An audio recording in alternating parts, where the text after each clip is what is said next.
ఎవరైతే తమ సొంత ఊళ్ళని వదిలి తెరువు కోసం బయటికి వెళ్లి కష్టపడుతున్నారో వారు తమ స్థిరాచార ఆస్తులను కాపాడుకోవటానికి తప్పక చూడవలసిన వీడియో. జగన్మోహన్ రెడ్డి గారు తీసుకువచ్చిన ల్యాండ్ టైటిలింగ్ యాక్ట్ ని కూటమి ప్రభుత్వం నిజంగానే రద్దు చేసిందా? రద్దు చేస్తే జగన్మోహన్ రెడ్డి చేసిన రీసర్వే కూడా రద్దవ్వాలి కదా. అది జరిగిందా?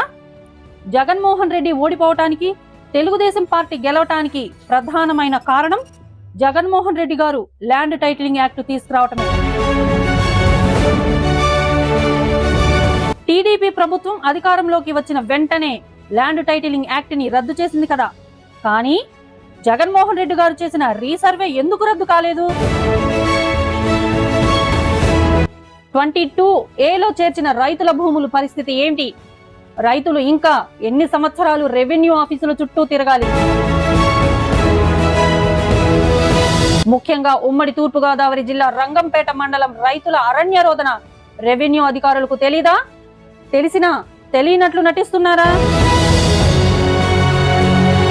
చంద్రబాబు నాయుడు గారు గాని, లోకేష్ గారు పదే రెవెన్యూ యంత్రాంగాన్ని సూచనలు చేస్తున్నప్పటికీ అధికారులలో చలనం ఎందుకు లేదు?